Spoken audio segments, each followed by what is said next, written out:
through the middle, through the middle, through the middle, through the middle, right. Ah, there's a wheel in the, oh, careful guys! You've got the LED boards. Oh my word, that was nearly horrible. Almost took him out. I mean, look at how much. Yeah, and he came, oh my God, that was close. Wow, what a save. Joe Guan Yu approaching turn. Car.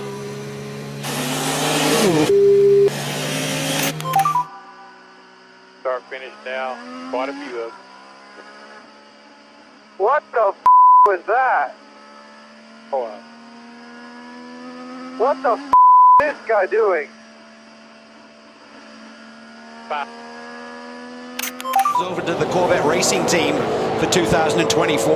Oh, big spin on the front straightaway. That is the worst place to have a spin. George Kurtz does a great job to miss Dwight Merriman. That is in such a precarious position. Exiting turn 14 onto the main straight broadside, and Colton Herter stays ahead. This is going to get sketchy here, guys. Oh, boy. Lundgaard gets pushed way wide.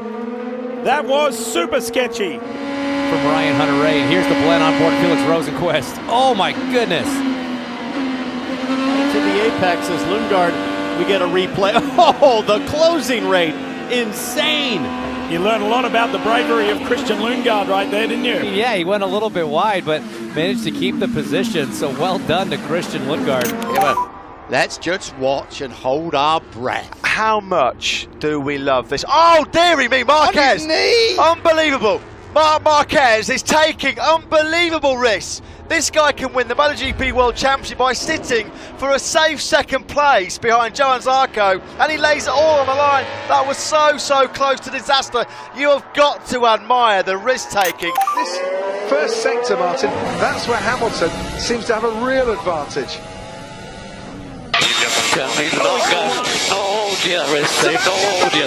Lewis Hamilton thought there was a gap, but the wall and Sebastian Vettel moving to the right-hand side closed that gap down. Has Vettel just got away with an error and preserved his lead in this Canadian Grand Prix? Just came on the track so dangerous. Yeah, copy Lewis, we're on it. Hamilton now thinks it was a dangerous rejoining onto the circuit. Well, the stewards have a look at that. Sebastian Vettel has been given a 5-second time penalty for an unsafe re-entry and forcing another driver off the track. No, guys. No. Not like that. Not like that. No. Seriously. You need to be an absolute blind man to think that you can go through the grass and then control your car. Where the hell I am supposed to go? If it was up to him, there's no way he'd be on this podium.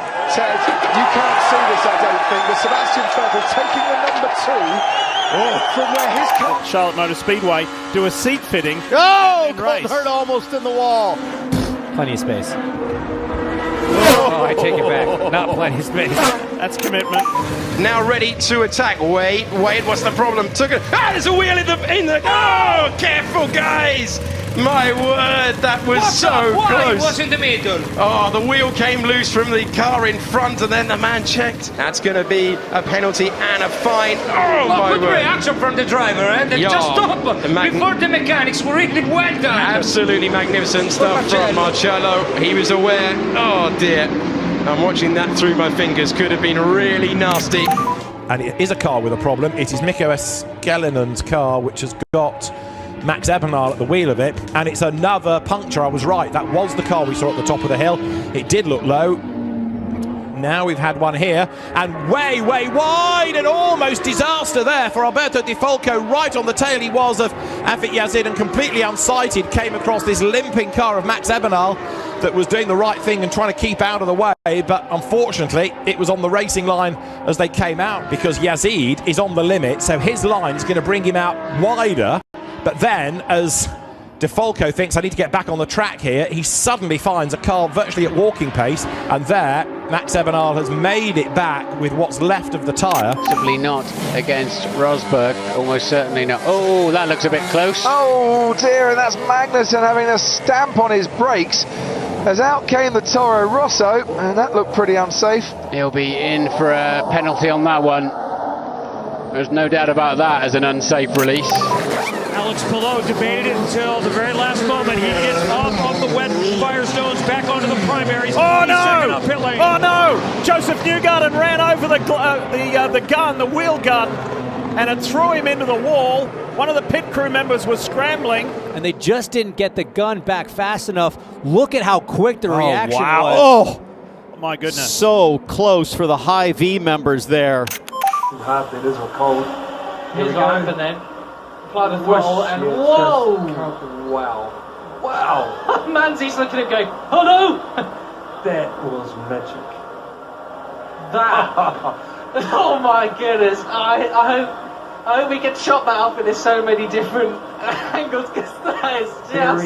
Very few riders save a crash where a rear wheel has come around that far. It's like full lock. Or go along that quickly with your boots sliding along the floor. I mean... Between Verstappen and Norris, and this is what happened to Yuki Tsunoda, who's taken himself out of a decent points finish and very nearly wiped out himself and one of the cars chasing him. And the marker board to tell you must go round it, that we said was really difficult to get to. Super recovery drive as well, and that's how it looks on board. If you were Kevin Magnussen, that would have got his attention focused just a little bit as well. Oh dear. Right. And the left rear change is saying, no, I'm not ready. And they slow, I mean, at that point... The car's slow on the backstretch. Oh, left rear's coming off. That's sketchy. They got to throw it's on the track. Oh, no! Oh, boy, how lucky was that? Oh! Almost got the race leader. On the track. Wheel on the track. Please, nobody hit it. I think it was Kirkwood maybe. Newgarden just avoids it. My side. Here is the onboard from Connor. Oh my goodness. A lot of people got lucky there, Dave. That was, look, race leader. As the AMR official grabs that wheel at Firestone Tire. Here we go with James. He's given the tyres a big belting there and rotated out the other side. I saw him go down the order. Now Golding... there's going to be a massive shunt. That was unbelievable. He spun that car around. Here in the fast chicane last year, James Golding. This is the view for Scott Pye. Nowhere to go for him. And that's pretty significant damage on car number 20. So he's grabbed a gear, rotated it, but at the same time... And I wonder how that'll be viewed. First win for Mike Conway, Kamui Kobayashi and Jose Maria Lopez. Another 1-2 for Toyota. There's the LMP2 battle at the flag. Of course, a win, and wow, that flag waver really taking his life in his hands. There's lots of racing going on. Is that Victor Martin? Oh, that is a big moment. That's an accident for Victor Martin's Massenet corner. Oh, that was so close. Oh, that couldn't have been any closer. Oh man, I nearly hit him. I think I might have a bit of damage. that was tight. And then the fire engulfing the car, thankfully doing out okay, and the marshal's going to work. And I wonder, a few moments ago, there you go, on board with Behrman, and the fire on the left-hand side. Say it. It's a drive-through penalty for Victor Martins, a drive-through penalty for failing to slow under yellow flags. Okay, let's have a look at what we can show you. This is the reason for the penalty. Oh my word. Yeah, they're floating it nicely through that kink, and this is where they've really got. No, you spoke far too early. Elsgood will not can he stop. pull it up? Stop. That's a big one. Elsgood goes way off the road. Side by side through the chase, and this is why it doesn't work. That doesn't get any closer.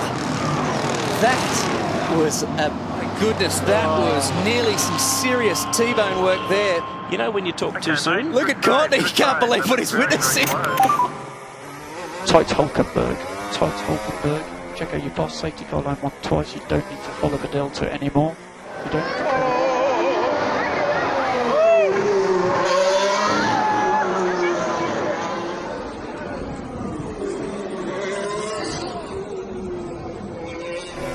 Man, what was wrong with those marshals?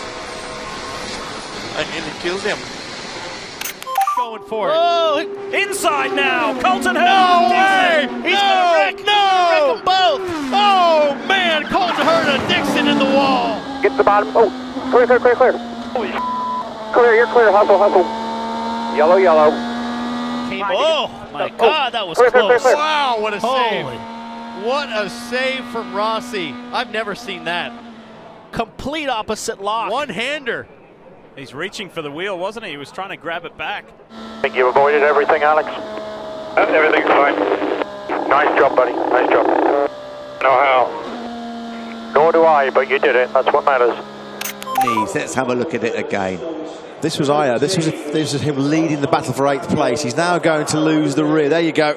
He's just trying to squeeze on the panel. He's on his knees now for about the next 500-600 meters. So close to the tyre wall and the pit lane exit. That is just one of the most unbelievable things I've ever seen in Grand Prix racing. There you go. The rear's gone. Over the saddle he's gone for the right. That's extraordinary. It sums up Nicholas Io in every way. He's going to finish. Whatever happens, I am finishing the race. Look, there you go. On both knees. He's having a look now. He's a real character, Nicholas Io. Sebastian Bourdais is in it. Sebastian Bourdais, Felix Rosenquist, Zach Veach. Came in here Jack it up. and then just threaded the needle through the grass and made up all those positions. Get low. Stop it. Stop. Through the middle. Through the middle. Right. There you go. Through the middle. Yeah, the top 5, as it stands, we go on board with Isaac Hadjar. Very slowly there in the tunnel. So whether he's having some sort of reliability issue, and that's a scary place to be behind racing speed. Me. That flashing board on the left-hand side telling him specifically that it's a slow car. That white flag on the left-hand side really saving the day there. Brilliantly placed, of course, with so much experience of operating in Monaco, but fantastic reaction time from Hadjar.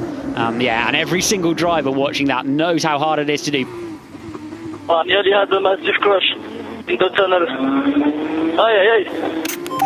Let's look at the 16. Oh, under brakes. Just on the brakes. Look how close it is to Hayden Schultz. It almost took him out. I mean, look at how much speed he has and undercut him there. That is so close. And there's your save of the day. Trevor Standish